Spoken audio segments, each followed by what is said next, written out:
Welcome to another homeless training. I'm Carl Hetler, coordinator of homeless outreach for the city of South Bend, and we're grateful to be joined by Shannon Belcher, who is the assistant manager in customer service for the St. Joseph County Public Library. We're talking today about body odor, and body odor can be a very difficult conversation to have with people, whether they are unhoused or otherwise, for two main issues. Ryan Dowd talks about in his trainings. The two taboo subjects that body odor involves is first talking about bodies, and second talking about disgust. Bodies are an important part of who we are and a part of our identity. And so if someone is criticizing anything about our body, it's very personal and it's easy to feel offended and to have hurt feelings about it. So it's hard to talk about other people's bodies. It's also hard to talk about disgust. Disgust is something that we feel in lots of different ways when there's difficult smells or sights that we don't like to see, and when we're confronted with those. And so there's this tension for any of us who work in social services, caring for other people, where sometimes we have to have difficult conversations about things like body odor. And so I'm grateful that Shannon's able to join us today to talk about some of the experiences that she has at the library and help us learn how to better address this issue in a sensitive and caring way, and to be able to get people the help that they need also. So Shannon, welcome. Glad you could join us. I wonder if you could start by giving an example of a time when you've had to talk with a guest about their body odor. Yes. It's I've had to talk to patrons in the past about body odor, and I'm going to have to talk to someone today about the same issue. Here at the library, we have study rooms, and often our unhoused patrons use the study rooms, which everyone is allowed to do. But sometimes, there is an odor that's left behind, and sometimes a bit of a mess too that, we have to deal with prior to booking the room for someone else. And it's difficult, to deal with that if someone has a reservation like immediately following that. I mean, they're in a hurry and we're trying to get things done on our end to keep everyone satisfied. But I have had to talk to patrons about body odor in the past, and it's never an easy conversation to have. It's always uncomfortable for me and the patron as well, as I would imagine. It does help if I have if I have a connection with the patron, if I know the patron like on a more personal level, it makes things a little bit easier for both them and me to have the conversation. Absolutely. That relationship is an important part about it. Has there ever been a case when you've asked someone else, another staff member, to have the conversation because they had a better relationship than you did with the person? No. Okay. But So I can see how that would be good. But no, I yeah, haven't had to do that. No. because that's one of the things to remember is it starts with that relationship. Having a relationship, having that connection definitely makes that uncomfortable conversation go a lot easier to be Mm-hmm. able to have that. What kind of reaction do you get like in the past when you've had to talk with someone about that? How do they respond? Usually people are pretty defensive about the topic. And try to offer some explanation, as to why it's occurring. So when I do talk to patrons about the issue, I'm prepared to offer other solutions, a place where they can, launder their clothes, take a shower. We're happy to welcome them back, after the issue is addressed. Absolutely. And that's an important thing, right? Is you're not banning someone forever. You're No. just asking them to address the issue. Well, let's Mm-hmm. talk about local options. Where can people go if it's a clothing or showering issue? What are options? Where do you refer people to address that if that's the cause of the body odor problem? Right. Here at the library, we have a resource guide which offers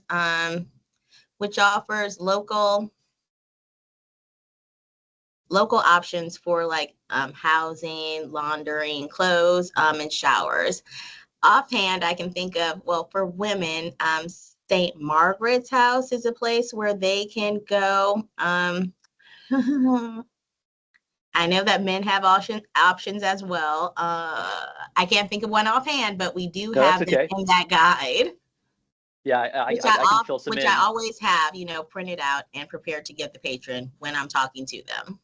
Yep. So yeah, women and children can go to St. Margaret's House for showers. They Mhm. don't have laundry facilities currently. And then yes, Broadway Christian Parish, Monday through Thursday mornings from 8 to 10 has both showers and laundry that are Yeah. available to people. And then Our Yes. Lady of the Road does Friday, Saturday, Sundays shower and laundry that's available from 8 to 10 or 11 on those extended weekend times also. And then also, we have a senior suds program that the city is helping uh, provide for that meets every other Tuesday. So they met this week um, on the 15th. They provided that senior suds. So they'll do that again in 2 weeks on the 29th. So every other week they provide opportunity for seniors to get their laundry done for free at the Burton's Laundry on Western Avenue in the afternoon from 2 to 4. And so Good to that's have. another free laundry service.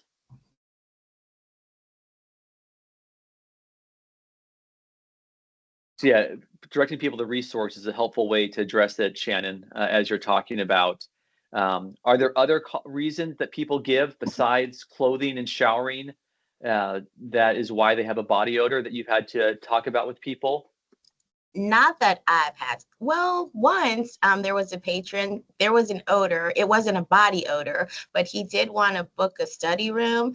But patrons and I had both noticed the smell of smoke in the air.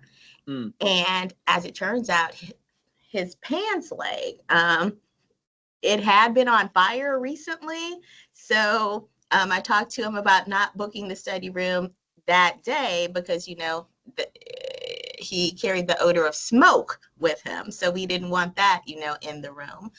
But that was the only instance that I can recall that it wasn't like directly body odor. It was another odor. In this case, it was smoke. Yeah, Ryan Dowd talks about how there are some other causes in addition, things like a disability. Some people have a genetic disorder where Mm-hmm. their body can't break down certain chemicals that causes an odor. And this can happen to people regardless of their housing status. And so it's important to recognize sometimes there's something people have no control over. And sometimes with a disability like that, the research suggests there's actually a higher rate of suicide. And so that really encourages us to be more empathetic also.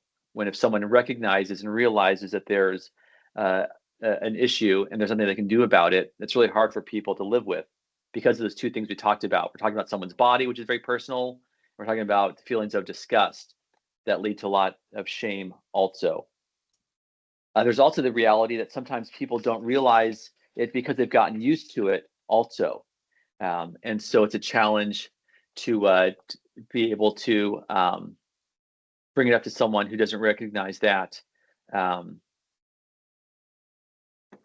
so the good tips, when going back to disability question, is that it's important to be able to understand that, and then how we address it with people also is really important. So we'll talk about some of that. So let's ask about tone. When you're having these hard conversations, Shannon, what's the tone that you use with someone when you're having to have this uncomfortable conversation? Well, I definitely don't want to do it in front of anyone else. So Mm, I generally like pull the patron aside. It's a soft tone. yep. I'm talking to them, looking at them, trying to make that connection so they understand where I'm coming from and to see. Ideally, I don't want them to feel like targeted, that I'm like just singling them out to have this conversation. But like I said, I mean, it's hard and it's uncomfortable for me to have this conversation. I Yeah. think Uh, it helps now that we have a social worker on staff. So, I mean, I have backup like in my own department, other people, if I feel the need, other people can, come with me to like have these conversations. But it's also nice that we have a social worker on staff who may be able to bring some insight to the situation that I may not have. Yeah, absolutely. And so the first thing Shannon said is taking the person aside. Because this is a very personal conversation, it's important to do that not in front of others. And so audiences in general escalate conflict. And so we don't want to create that. You don't want people ganging up on someone. You also don't want someone to feel ashamed about it. So it's important to have that private conversation. And we often talk about backup, and it's important to have backup when you're having any interactions with people. But in this case, it's important for backup to stay a little farther away, a little more remote, unless it is, in fact, like also there is a dangerous situation to it also that needs to be the precedent and the pressing issue, the main issue that you're addressing. But ideally, this is a private conversation, like Shannon is saying, that you have, and with backup farther away if you need to have that conversation. And then the second thing Shannon mentioned was the soft tone, and a great skill of looking at someone, to have that eye contact, to really have a personal connection, like she's talked about, how important that is to be able to do that. The other thing that is helpful to do is chit chat, to have a more of a casual conversation, but before you get to the heart of the issue. Shannon, when you do those sort of like difficult conversations, what are some of the examples of like chit chat, other things that you talk about with someone before you get to the body odor issue? Well, first, I always start off by introducing myself and letting them know who I am, and what I do here at the library. Just to ask, like, how are they doing? What's going on with them? Is there anything that I can help them with? Just like general things to build up to, that the one question the topic that I want to talk to them about. Yeah, that's perfect. It's always important to introduce ourselves first, as opposed to demanding to know someone else's identity that feels more like an interview or accosting someone. When we introduce ourselves first, it's a much more of a friendly way to build a relationship and emphasize that connection that hopefully you have with the person that you're talking to. And it makes it challenging, though, to have those casual conversations, and to be able to do that even if there are some smells that you have to address. So, Shannon, how do you deal with smells that upset or disgust you? Because it's important not to show that we're disgusted. So, how do you deal with that when there maybe is that the tendency or that reaction to want to show disgust or feel disgusted? Well, I definitely try not to have a reaction. I just say, well, I start off by saying, well, hey, you may not be aware, but there's a slight odor or something to that effect, that's coming from you. But I definitely try not to like show my reaction, to the odor, to the smell. And I haven't had to have like that many conversations about body odor, maybe like 3. And really, it's been with 2 of the conversations have been with the same person. And the conversation that I'm going to have today with someone, it's with that same person. So Hmm. we already kind of have a relationship. So that'll make it a little bit easier. But I mean, I definitely don't try to show disgust or anything of that nature on my face when I have this conversation with that person or anyone Yeah, else. that is important. So some things that means is that we have to make sure we have a neutral or pleasant facial expression, that Mhm. we're not scrunched up, we're not holding our nose or putting our hand in front of our nose to try to block any air from coming into our nose. It means acting normally as you would with someone. So if you tend to normally give people a handshake, it means shaking someone's hand, even if they smell. If you tend to sit next to someone when you're having a conversation with a client, with a guest, it means go ahead and sit next to them also, not breathing differently either. So you have to be going out of your way to show that you are not disgusted, to be able to care for someone and connect that. The other thing that Shannon talked about is the language that we use also. You may not be aware is a helpful way to broach the topic, but also to differentiate the body from the issue, since talking about some people's bodies can be so sensitive. And so you can talk about clothing. So you don't have to say that you smell, but you can say your clothing has an odor, is a way to address that and separate it and make it more um, objective and less subjective, to make it more neutral, less accusatory, less about the person and more about the clothing, is a helpful way to be able to do that also. Um,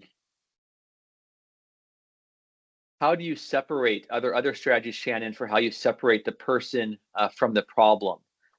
Besides just talking about their clothing having an odor, or like the pant leg that had been on fire is another great example about the issue wasn't with the person, but what Mhm. had happened to their clothing. Are there other ways that you separate the person from the problem? Well, let me think about this.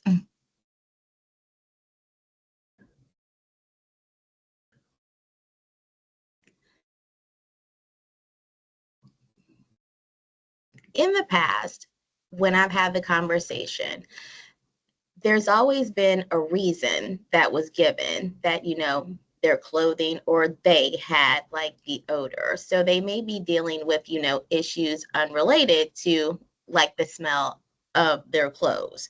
So I just try to help them find other solutions to things that they're dealing with. Like one not too long ago, a young woman, she was asked not by me, but by someone else to leave for the day because of an body odor issue. Her mom came back in to talk to me, and she was telling me about like a lot of issues that the young woman was dealing with at that time, which were the reasons given like why she had the body odor. So we just tried to find like solutions to the issues that she was dealing with, because it was not an ongoing problem. It was a one-off occurrence. It wasn't a repeated issue. No. And that's where it's really great, the fact that you have a connection with people so that you know if this has been a repeated issue, or if this is something is just a one-time thing that you need to address, or even potentially even overlook. Hmm. And we'll talk about that, about the scale and options for people. Um, when you talk about having to ask people to leave, because that is the library policy, right? That is one of the guidelines for the library, right? Is that you can Right. ask people to leave if the shower is a problem. What tone do you use when you're having to ask someone to leave because of body odor, Hmm. because it's an issue that is that bad that they have to leave? What kind of tone do you use in those situations? Um, I try to use a softer tone. Definitely, I want to be understanding and sensitive to the topic. I haven't actually had to ask anyone to leave like the library itself for the day. I'm asking people not to book the study rooms. That's Hmm. it. So I haven't had to ask anyone to leave the library itself for the day, just the study rooms. And so would you then potentially not allow someone to book a study room in the future, if they present at the check-in sign-up desk with significant body odor problems? Um, Not necessarily. We do keep a log of things that occur in the study room, like if there are any issues going on with the patrons in the study rooms. And so, like, if it's like a repeated problem, whether it be body odor or something else, we do have like evidence to back up, like blocking someone from using the study room. But the block is only for 30 days, and it's only a Okay. block for the study room. They're more than um, welcome to come into the library itself. They're just not allowed to use the study rooms. That's it, but only for 30 days. So there's sort of that separate class because of those are tight enclosed spaces Yes, that yes, people where they wouldn't necessarily have an issue in the big public areas. When they're in a tight enclosed right. space, it Yeah, becomes a lot more noticeable and long lasting. right. And in the library, I mean, it's a large space, so they could distance themselves from other people. So they're definitely more than welcome to come into the library. Just the study rooms. If they were blocked from using the study rooms, it would just be for 30 days. Yeah. Before we talk about distancing from others, and other strategies, I want to go back to that tone of voice when you ask people to leave. And this is something that comes out in de-escalation 201. If you're familiar with that Ryan Dowd training, is the importance of having sadness when we have to ask someone to leave. Hmm. Because again, as it may be a disability issue, it may be an issue of like access to shower and laundry, and even if it's just for the next day. It's sad when someone's body odor, whatever the reason is causing them to no longer be able to get services at an important place like the library. Mhm. And so again, that's where that softer tone that Shannon's talking about is important, not just at the beginning when you talk with someone, but at the end, if you're having to ask them to leave because it is that serious of a problem, it's important to have that sad tone, that compassion for someone. Even if they are responsible or not responsible, we can still be sad for the situation that they're in and the difficulties that they're facing, whatever the reason is, whatever the explanation is. And so having that sadness is really important. That we don't want to be gleeful at enforcing the rules. We don't want to be disgust and showing that as we ask them to leave. And we also don't want to be harsh with them either, and judging them. And so keeping that softer tone, as Shannon talks about, is so important for people who are dealing with this very personal topic that, again, deals with our body and deals with feelings of disgust and shame from others. Shannon also mentioned distancing from others, and that's a helpful thing to think about, especially when it comes to like disability questions and things that are outside of someone's control. What are other ways that people can adjust? I wonder, Shannon, if you ever get complaints from other patrons about someone's body odor when it's not actually that bad, it's not to a level where that you need to ask them to leave. How do you deal with that when other people complain about someone's body odor? I have gotten that complaint a couple of times. I'll usually go back to where the patron is that the other patron is complaining about. Generally I don't say anything, but I can offer the solution for that person, the patron who's complaining, to like move to another space. I mean, we're a library, a public library, open for all. And like I said, it's a large space, so there are plenty of other options of where people can be in this building. You don't have to be right next to the other person, especially if that one person is just feeling that way about the patron, and it's not everyone. It's not everyone has the same complaint. Sorry. Yeah, and that's an important thing, because the reality is some people will complain for illegitimate reasons, Mm-hmm. right? Research shows that some people simply have an anti-poverty bias, that they're just biased against people who look poor, and if they can find some small reason with a slight body odor, that they'll try to use that to get someone so they don't have to be around them or even see them. And so there's the reality that whether you are housed or unhoused, you may still deal with body odor issues. I can think of people that I know with bad breath who are educated, employed, and wealthy, but still have significant bad breath that I don't want to get too close to them. And so it doesn't depend upon your housing status for some things that we deal with body odor. And so it's helpful to think about sort of a range and scale when we think about when do we need to address something. And this goes back to the disability question, that from a scale from 0 to 10, where 0 is nothing, you may have some people who are at like level 3 with an unpleasant odor that you just want to encourage someone to move to a different area, and don't be that close to someone if you find it unpleasant. At a 5, maybe that's like ew, gross, where it's starting to be more noticeable. But it's really not until you reach a level 7 that's really bad, when you want to have a conversation with someone, whether that's because they're in a tight enclosed room and they can't book a study room with the way that they're smelling, or it's more noticeable and you can't get away from it even if you move out of the area, or there's just more people around. It's important to address. And it's really not until level 10, when you can't be in that space at all, that we suggest that that's the point at which you need to ask someone to leave and offer some solutions to them, and to do that with sadness. As a general rule, we don't want to kick people out over body odor. We want to practice, as Shannon's talking about it, giving them solutions and offering people about it and what else they can do. It's also really important when we have other people complaining to not tell the person that other people are complaining, because that just creates even more feelings of inadequacy and shame for someone if they know other people are talking about them behind their back. And so, like Shannon's saying, to just talk in generalities, and to offer solutions is really important. Are there other things that you've had to do, Shannon, to help address the body odor issue? Are there other strategies that you've employed when you're talking with someone? No, just the offering suggestions for places to shower or launder their clothes. That's pretty much it. Yeah, that's great. There's also a legal issues that you have to consider. What are some of the legal issues around body odor that the library has to keep in consideration?